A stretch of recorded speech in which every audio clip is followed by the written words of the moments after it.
Hey guys, welcome back to the First Site Guide YouTube channel. We're putting out a ton of great content when it comes to blogging, advice, tips, how to grow your subscribers. And today we want to dial a little bit more into other types of websites that you can start for your first site, getting into niche selection, how do you make money, etc., and also a simple guide that we put together for you today. Artem is kind of the brains behind First Site Guide, really talented guy, has been in the industry a while. So we're going to be kind of just riffing off each other and kind of going through like a few topics. So my first question is like, we've been talking a lot about blogging, right? Do you have a sense of like some of the other types of websites that people can start online to begin earning an income that way?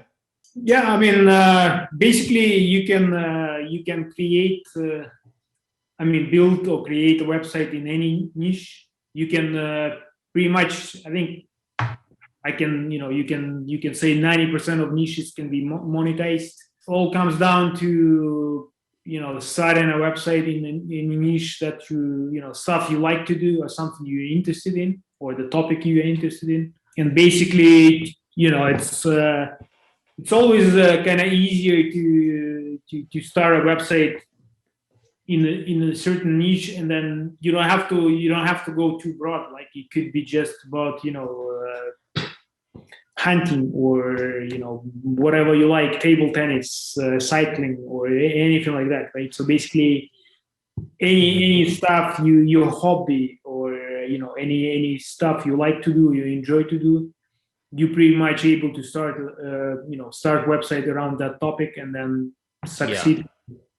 Aside from like a blog where you're mainly writing articles as like an expert, right? What are like some of the other ways that you can earn money online? So like I know some of the stuff you do is like a resource-based site more so, right? With like links to some of the top resources out there for someone who's trying to accomplish something, right?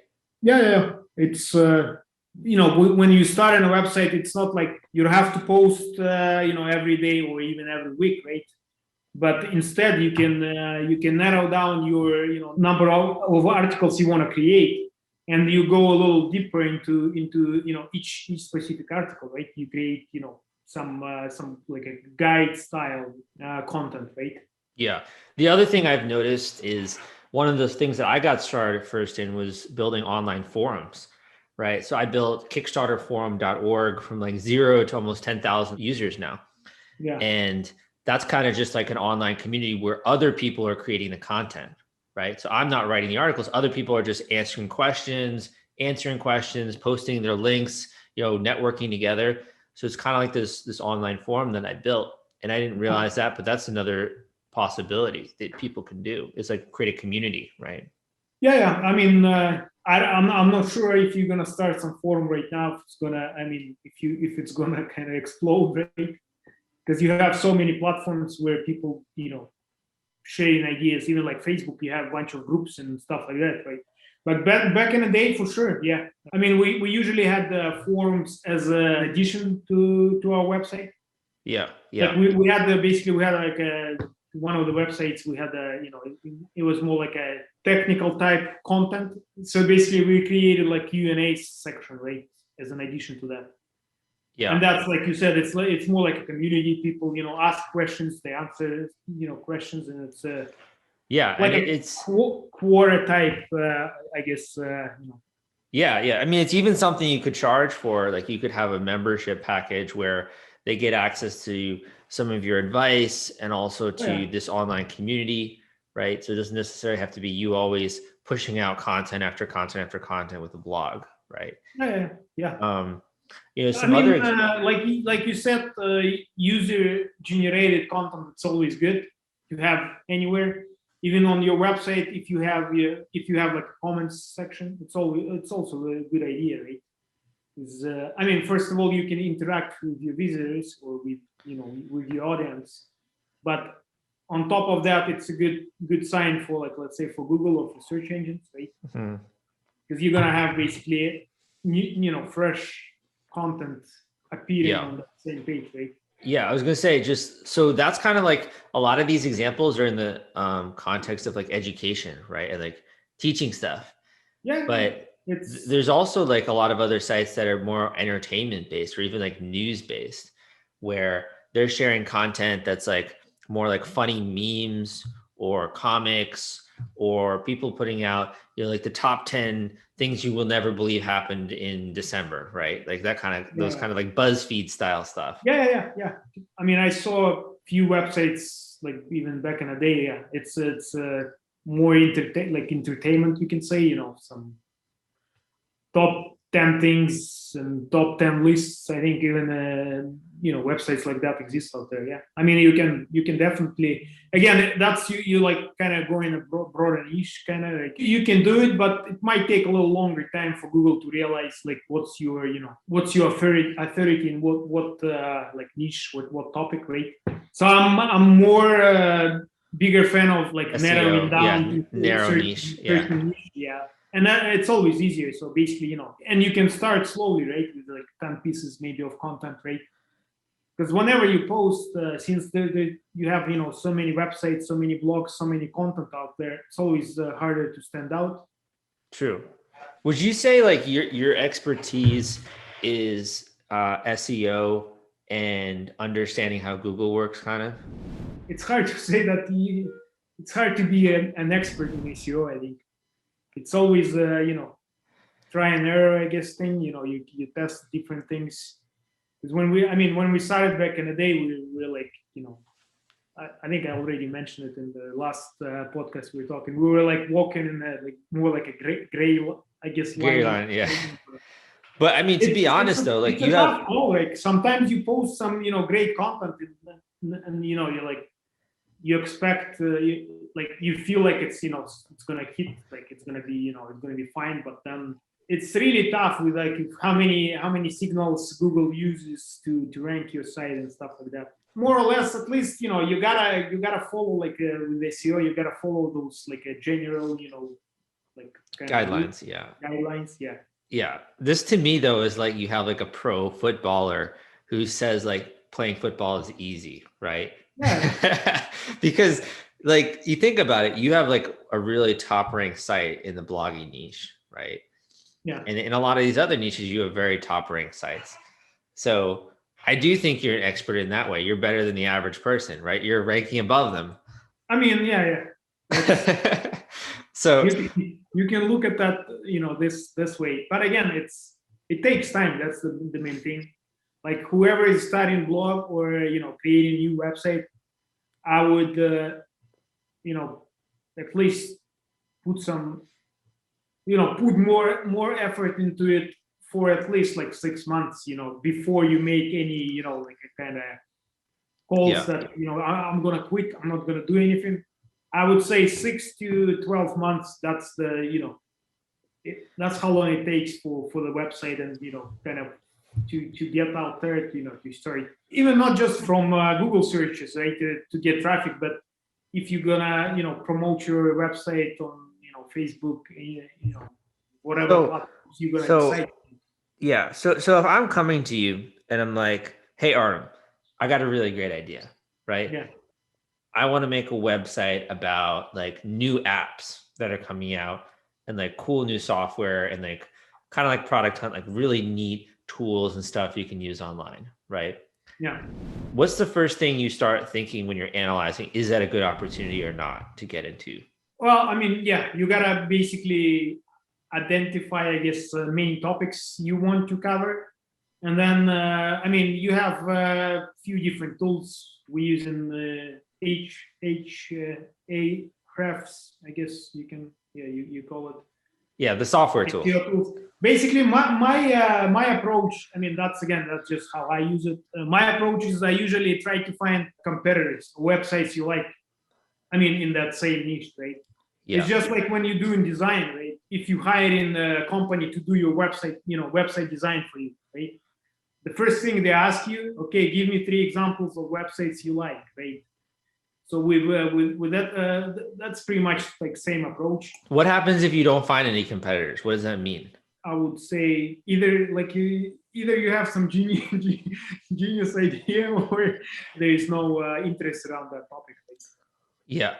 So what I would think about, is if you don't find any competitors, thinking about similar things that people might search for online and getting a sense of like what that keyword volume flow is, right? Let's take as an example, like first aid guide, right? Yeah. It's basically, from then day one, and we had website around web hosting a lot, right? More like a techie stuff.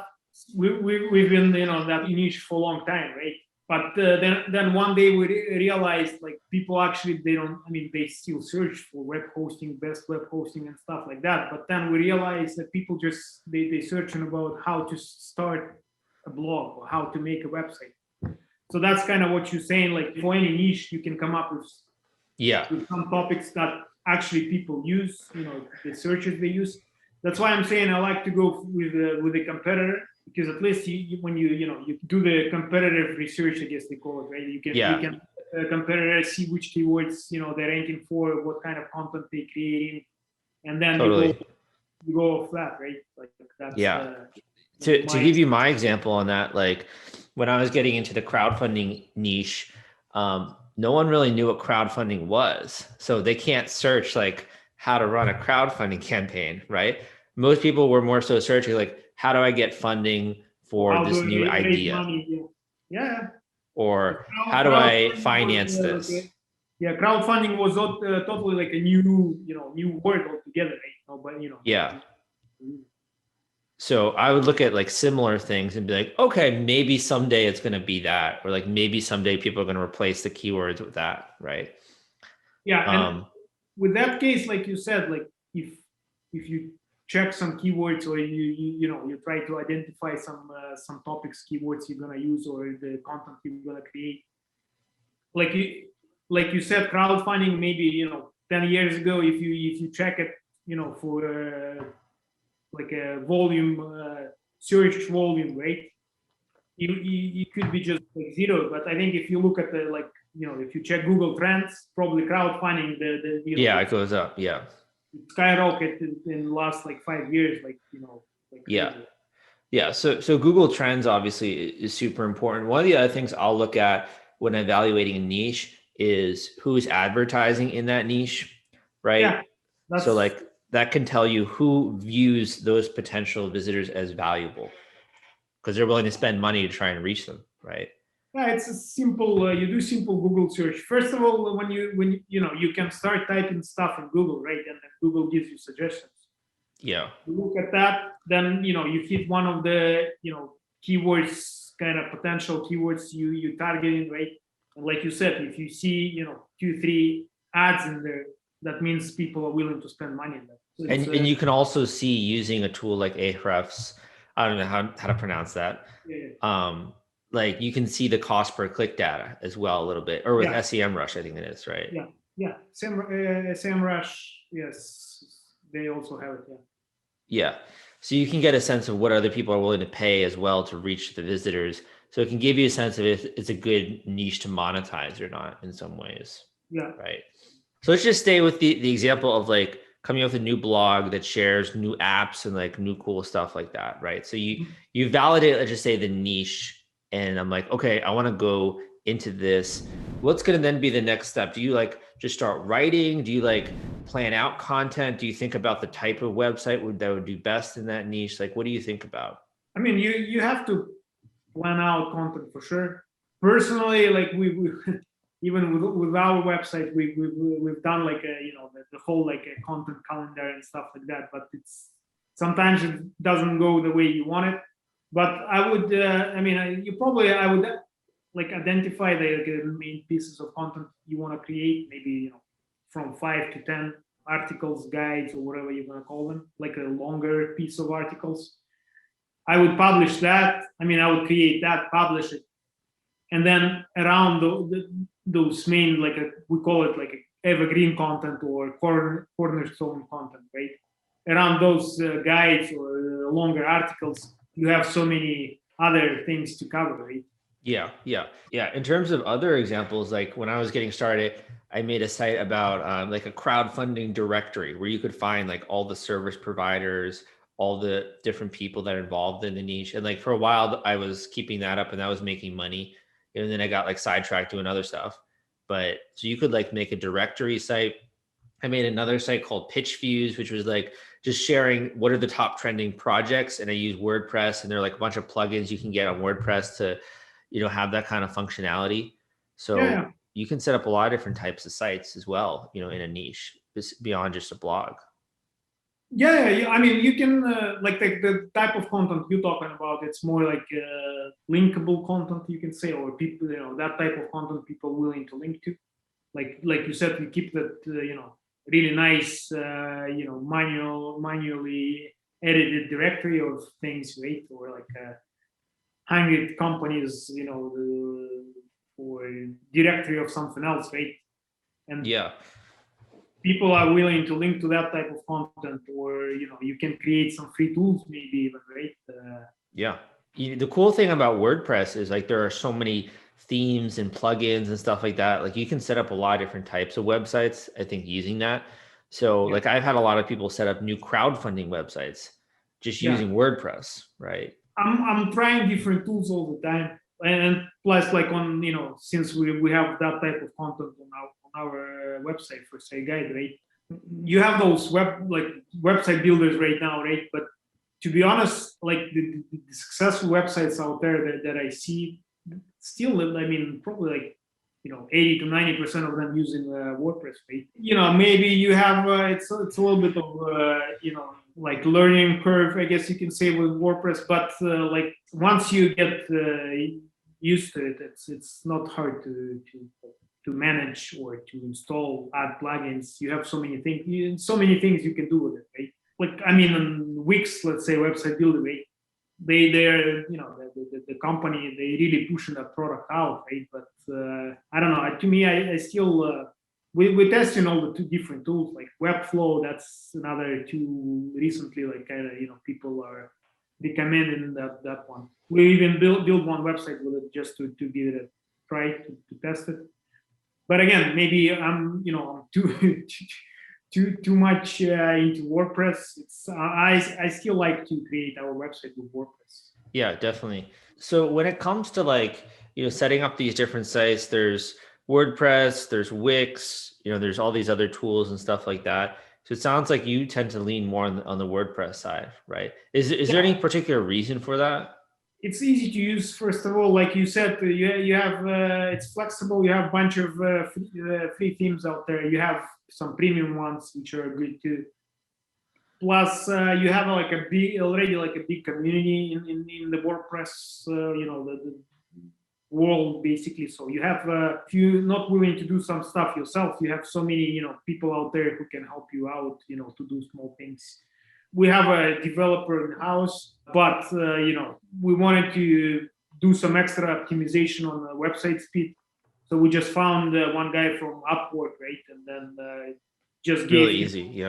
Yeah. specific kind of task. We said, yeah, the website. I mean, the website was already like kind of working fine and loading fine, but he's more like a techie guy. He helped us to optimize the loading speed of the website a little more. Mm-hmm. So in that way, I think the WordPress community is so big, so it's always easier to you have many themes, many plugins, which are just you just install it, and then you add additional functionality to your website. So let's just say that you do end up starting the site, you're getting traffic to the site, right? You're successful in that way. When do you decide it's time to start making money from it? I mean, you can start monetizing, or adding your main I guess money channels right away. Like you can start adding affiliate links right away. Right.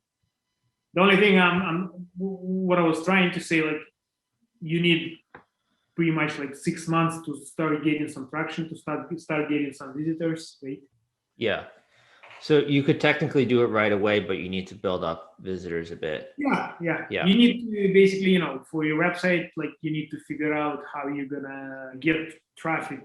I mean, get your visitors. Right? Yeah. It could be from Google SEO. It could be from social media. So what I would do is usually when I start a new site, I'm not thinking terribly much about monetizing it right off the bat. Like you are kind of the same way, I'm waiting for it to get traffic and stuff.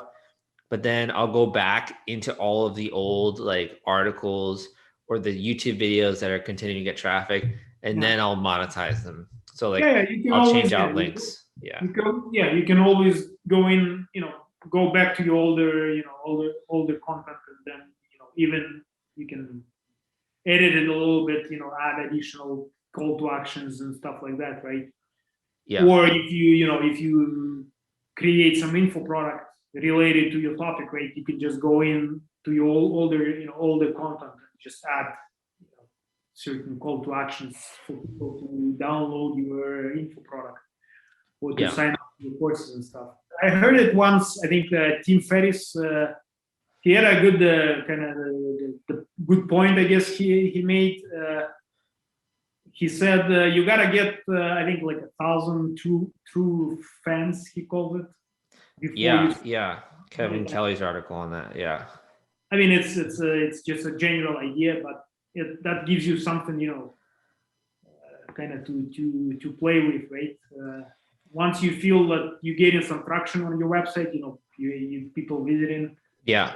I mean, I think a lot of people think you need like millions of people visiting your site to make any money, but in reality, you just need, a couple hundred that are paying you, right? Yeah. Yeah. And even just having 1,000, only paying you, say $10 each, like you're making good money right off the bat. So it's really important to have the right people, I think, and to once you get that, then to start thinking more about the monetization component. Yeah, like you said, quality of the traffic you get, it's, like we get in 2,000 visitors a day to one of our articles. What is a blog? We're not making any money out of it, but it's just like an informational, like people It helps. Yeah. check it out, some new to, of course you can funnel those people into something else, but that's not the targeted traffic, you can say, right? So it's better to get some, 100 visits a day to some, people searching for specific, maybe to solve some problem, let's say, right? Yeah. And landing on your article or on your content, then getting thousands and thousands of visits to something else, right? Yeah. I think I first experienced that when I had an article go viral on Reddit. And I was like, oh my gosh, like I've made it, And then I look into the like Google Analytics and I'm seeing like people are spending maybe like 5 seconds on the site. Yeah. Right. I mean, yeah, you gotta check for those parameters, right? Time on page, bounce rate, exit rate. I mean, Yeah. And I made like a little bit of ad money, but then like I compare that to nowadays where, I have people that are staying along and are watching and, reading articles intensively, and like they're less than what I had with that huge Reddit boom, but there's so much more quality visitors, and that's really, I think, where the like foundation comes from for being able to monetize like over a long period of time, yeah, it's pretty much like anywhere, like even like let's say Instagram, you have some pages.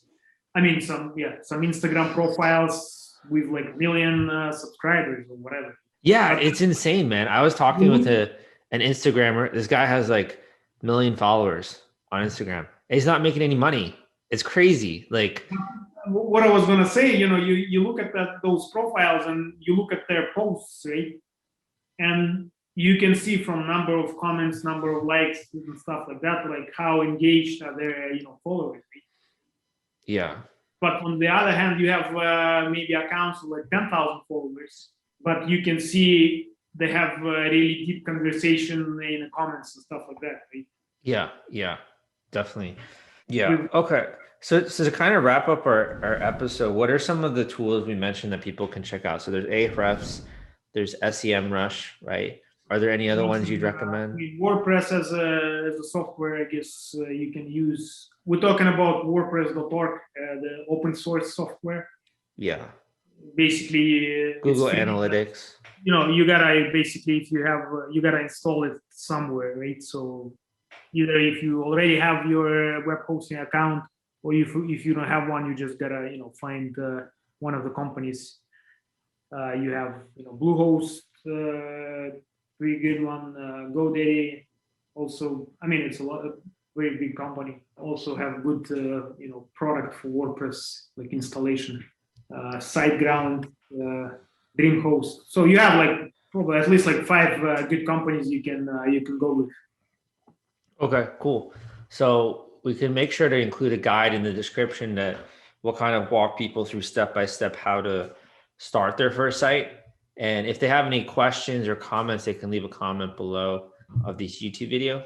And we can We're gonna leave a link to our guide. It's basically, I think it's like 8 steps you gotta follow. It's always like step by step, and it's not just how to launch your website. We have like an additional content, like the stuff we talked about, how to come up with a content plan, what to add, what's the basic, SEO parameters you gotta add to your content. Okay, awesome, man. Thanks for doing the podcast today.